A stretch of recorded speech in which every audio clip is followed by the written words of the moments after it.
Okay, so we're going to go through the three quick problems from Chapter 10. I didn't assign a lot from Chapter 10, so I'll take that in accordance. So the problems are 4, 5, and 6. Problem 4 says, considering the equilibrium of aqueous solution containing solid manganese dioxide, indicating the following solution. MnO4 minus aqueous and 4H3O plus aqueous and 3 electrons reversibly goes to MnO2 solid and 6H2O. How are the solutions pH and PE affected by the individual addition of the following things? Considering MnO2, CO2 gas, iron 2 plus, aqueous, and calcium carbonate. So, gotta remember that what the K expression is. The K expression, of course, is going to work on K expression is going to be products over reactants, but we don't include pure solids and pure liquids, so it's really just MnO4 minus H3O plus an electronic charge Q. So anything that affects one of these three species will affect the other guys in regards. So we got to think about what will force things to products. If it forces things to products, the PE will become more oxidizing because this is being reduced. If it shifts to products, we're losing acid content. We're losing acidity, so it becomes more basic. So PE and pH will increase if it goes towards products, while if it goes towards reactants, it's going to be more. PE is going to be more negative, and pH is going to go down. So with that in mind, so what effects can we see? Well,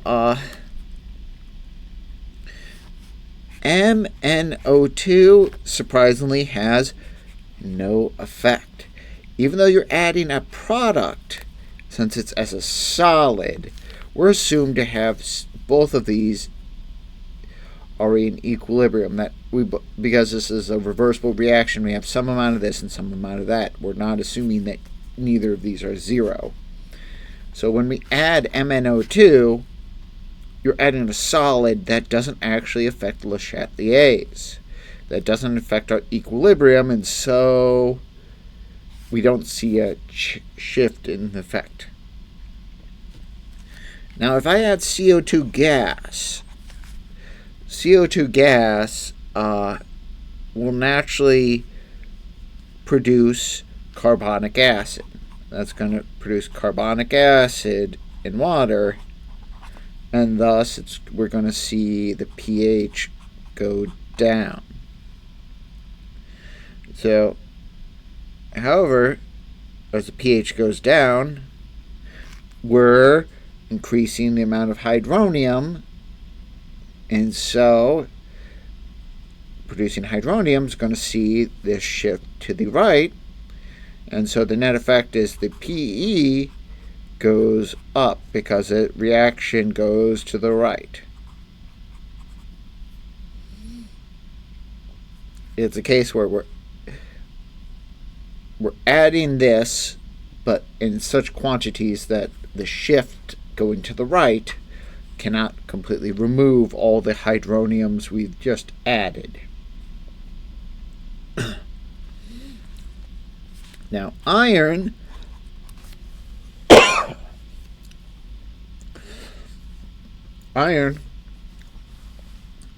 is a naturally it's a species that commonly wants to be oxidized.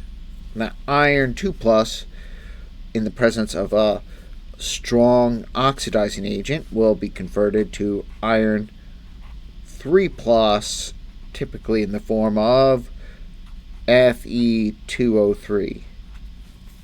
That is the most common species of iron in its highest and most stable oxidation state. Permanganate will naturally want to oxidize that. So essentially we're consuming some amount of permanganate. So as permanganate goes down, we see the reaction is going to shift back to the left. So in this case, though, because it's shifting, because we're removing permanganate from solution, the PE goes down. But because and P goes down, and we're going to see,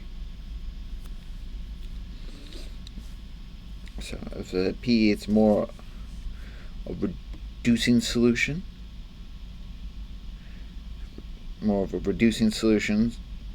and that's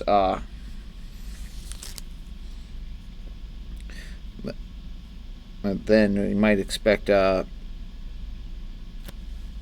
P. I'm trying to think. Their pH goes up, and I'm trying to think why.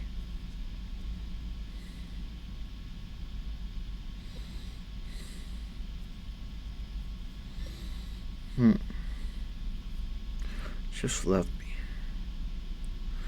I'm thinking that.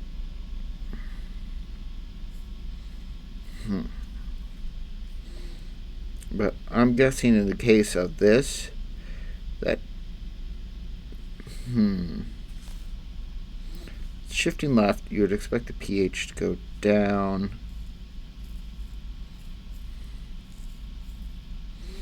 But there might also be some consumption of hydronium plus iron.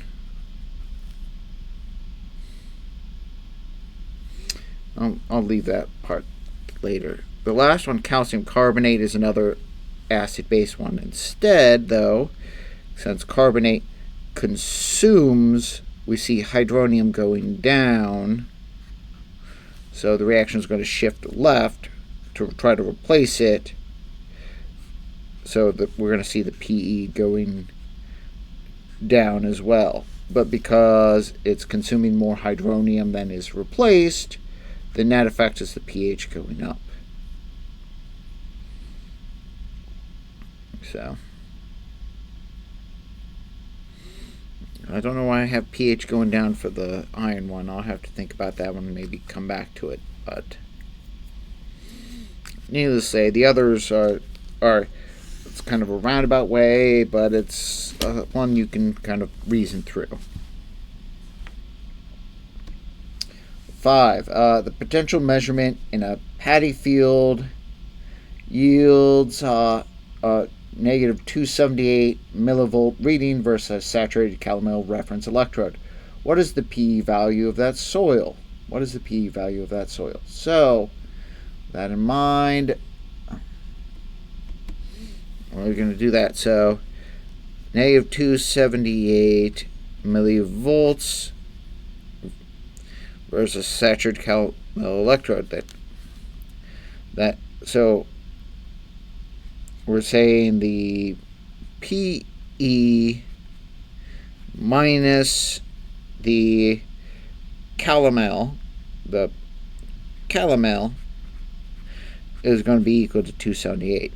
So if we can find the value of the calomel, and we can look that up, we can find our thing without a problem. We can find our value without a problem.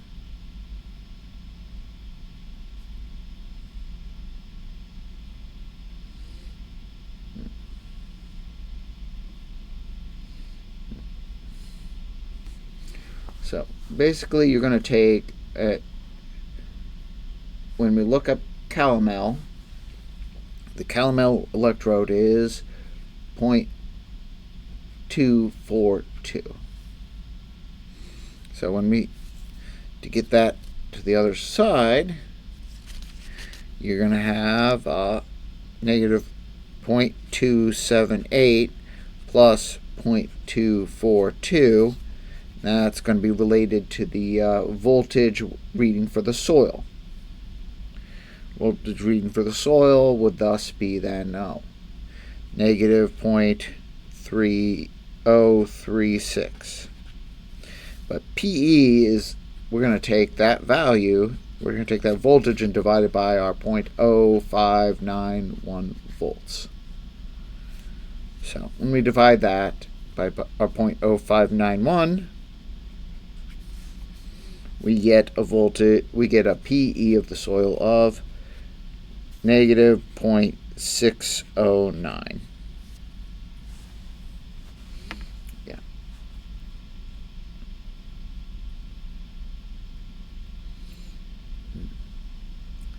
All right. Well, now the last one I am not going to I'm not going to go to the .chem. I'm going to go to the actual word because there's a graph we need to look at here. So with that in mind, let's go to Word. Now, the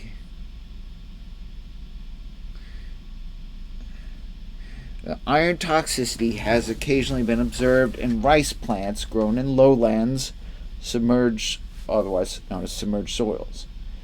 Use the simple pH diagram for iron below to explain how this can happen. So how does iron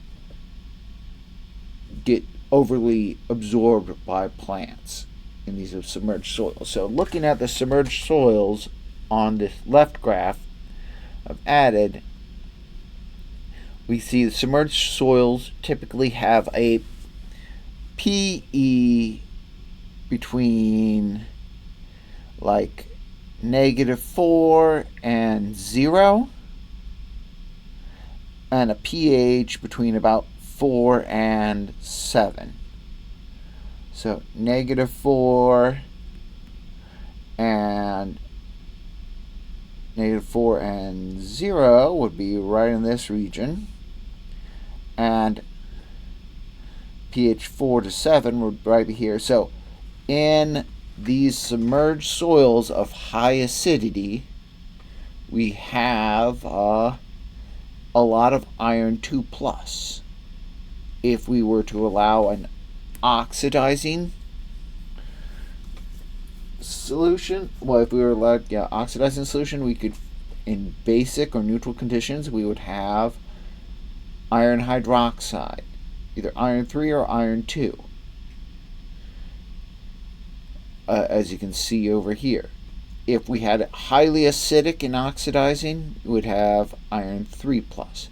But in the submerged soils and maybe a little bit of the marine sediment, we would have a lot of iron 2+, as opposed to the acid mine water, the rain, the lakes, the rivers, the oceans, where we have a bunch of either iron hydroxides or iron 3+. So we have a lot of iron 2+, and that's going to increase toxicity simply by mildly acidic reducing conditions favors iron 2+.